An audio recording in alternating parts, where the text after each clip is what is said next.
Hello students, good morning. Once again I welcome you in the today's science class. But after the study of the different type of teeth, we come on our next topic, that is the care of teeth.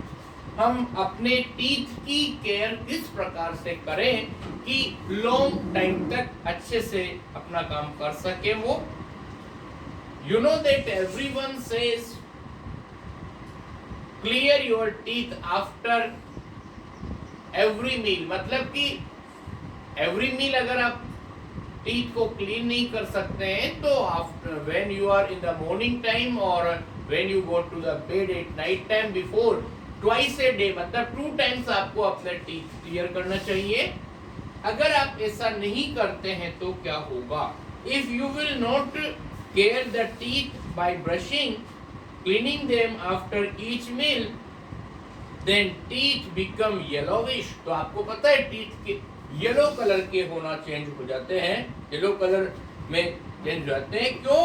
Due to accumulation, क्योंकि उसमें कुछ एक yellowish substance जो होता है वो upper side of the teeth पर एक लेयर बना लेता है बेटा, और वो सलाइवा के साथ मिक्स होकर के और उसका नेम होता है plaque.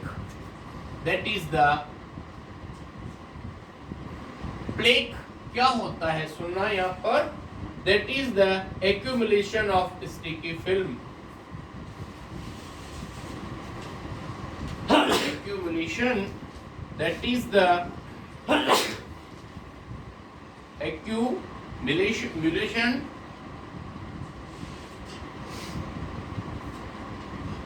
accumulation of some sticky film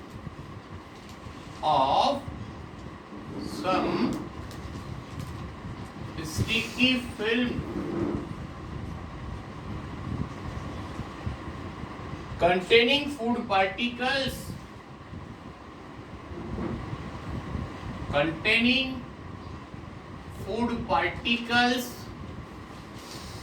with saliva.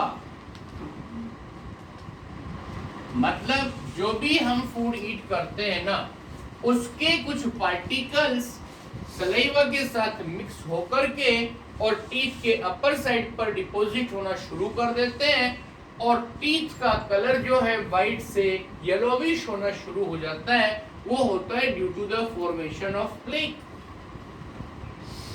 The sugary food material present in the plaque is converted into acid by some bacteria generally present in the mouth and do not harm us. अब होता क्या है, अगर कोई भी व्यक्ति time से paste अगर नहीं करते हैं तो अपने माउथ के अंदर जो कुछ बैक्टीरियाज होते हैं वो उनके टीथ के अंदर जो भी आपके पास प्लेक जमा हुआ है उसको बैक्टीरिया अपने इफेक्ट से उसको एसिड में कन्वर्ट कर देते हैं. मतलब बैक्टीरिया वैसे अपने को कोई नुकसान नहीं पहुंचाते जो माउथ के अंदर होते हैं, लेकिन जब फूड पार्टिकल्स उसके अंदर अगर डिपॉजिट होता है तो उसको एसिड में कन्वर्ट कर देते हैं और ये एसिड क्या करता है, they dissolve the material present in the teeth. Teeth के अंदर जो भी मटेरियल प्रेजेंट होता है उसको डैमेज करना शुरू करता है. और ध्यान रखना इसमें टीथ के अंदर 3 लेयर्स होती हैं, that is the outer most enamel. तो यहाँ पर ध्यान से देखना बेटा, फर्स्ट जो लेयर होती है उसको बोलते हैं हम enamel. That is the enamel. Hardest होती है और उसके बाद की जो लेयर होती है उसको बोलते हैं हम डेंटाइन. Dentine please remember. और सबसे अंदर वाली जो लेयर होती है उसको नेम बोलते हैं हम पल्प. तो ये ध्यान से देखना बेटा, ये एसिड का फॉर्मेशन होता है, आउटर मोस्ट लेयर इनेमल, उसके बाद डेंटाइन, उसके बाद पल्प मिलेगा. तो यहाँ पर हम कह रहे हैं कि एसिड जो बनेगा ना वो इनेमल को डैमेज करेगा. डायग्राम देखना, फर्स्ट में छोटा सा पार्टिकल है, फिर वो धीरे धीरे नीचे की तरफ सेकंड, थर्ड और फोर्थ डायग्राम में आगे बढ़ता जा रहा है. उसकी वजह से टूथ डिके होता है. अगर आप प्रॉपर्ली इसको केयर नहीं करते हैं टीथ की तो वहां पर एक प्रॉब्लम हो जाती है that is the tooth decay, मतलब कि टीथ का डीकम्पोजिशन जैसा कहा जाता है। उसके अंदर का जो भी मटेरियल होता है वो सब डिसॉल्व होकर के बाहर आना शुरू हो जाता है and leads to the formation of cavities, और अपने माउथ के अंदर टीथ में कैविटीज बनना शुरू हो जाती है, उसकी वजह से बहुत सारा पेन होता है। Therefore, one should clean the teeth with the brush twice a day. इसलिए सबसे बड़ी प्रिकॉशंस है कि कम से कम twice a day, एक दिन में 2 टाइम्स, फर्स्ट मॉर्निंग में और सेकंड ए नाइट टाइम पर सोने से पहले अपने टीथ को अच्छे से क्लीन कर लें ताकि टूथ डिके जैसी कंडीशन डेवलप ना हो। इतनी बात समझ में आ गई। उसके बाद नेक्स्ट टॉपिक की बात कर रहे हैं बेटा, that is about the tongue. You know, it is a flat muscular organ attached to the back from the floor of the buccal cavity. ध्यान से सुनना, टीथ की बात कर रहे हैं। पहली बात क्या याद रखोगे, it is muscular organ। इसमें कोई बोन वगैरह नहीं होती है, मस्कुलर ऑर्गन होता है और बकल कैविटी में बैक साइड से अटैच्ड होती है। जो पूरा माउथ होता है ना, उसमें जो अपने जो टंग होती है वो बैक साइड से अटैच होती है और फ्रंट साइड ओपन होती है। अब इसके बाद हम आगे की बात करें। ये इतनी सारी बात समझने के बाद हम बता रहे हैं आपको फंक्शंस ऑफ ए टंग क्या होते हैं। देखना, फंक्शंस ऑफ ए टंग क्या होते हैं। First number, that is to mix saliva with food. First number, it helps to mix saliva with food. Mix saliva with food, मतलब फूड के साथ में सलाइवा को प्रॉपरली मिक्स करने में टंग का बहुत इंपॉर्टेंट रोल होता है। और सेकंड नंबर होता है to find out the taste of the food. To find out the taste of the food.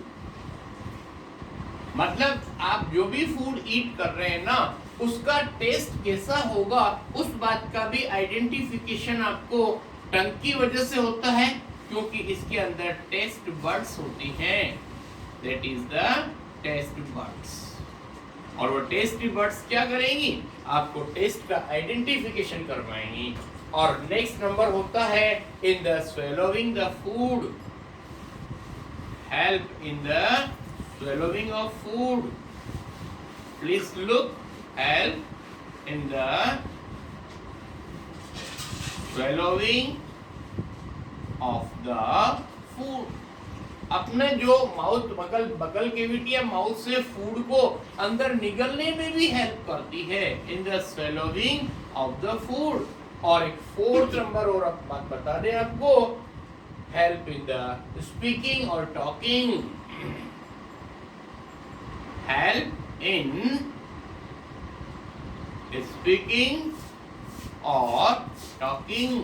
जो आप प्रॉपर्ली बोल पाते हैं ना, उसमें भी टंग का बहुत इंपॉर्टेंट रोल होता है। Okay, now next one please look. Tongue contain taste buds that help to determine bitter, sour, sweet and salty taste. हम टाइप्स ऑफ टेस्ट की बात कर रहे हैं। जो बड्स होती है ना,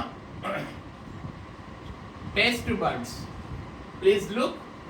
टेस्ट बड्स जो होती हैं वो 4 टाइप्स होती हैं। हर तरह के टेस्ट को ऑब्जर्व करने के लिए वैसी ही बड्स मिलती हैं। That is the bitter, that you know very well. और सेकंड नंबर होगा आपके पास सोर,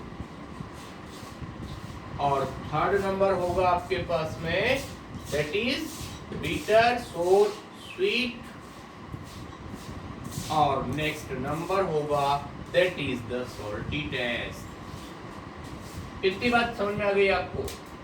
उसके बाद ये सारा बात को कंप्लीट करने के बाद हम एक छोटा सा नेक्स्ट टॉपिक ले रहे हैं, that is about the oesophagus और फूड पाइप क्या होता है। सुनिए, first please take from starting. हमने कोई भी फूड स्टफ, फूड आइटम अपने माउथ में रखा, टंग, टीथ और जॉ, टंग, टीथ और ये की वजह से हमने क्या करा बेटा, मैस्टिकेशन प्रोसेस हुआ और उसको छोटे छोटे पार्टिकल्स के अंदर हमने कन्वर्ट कर दिया।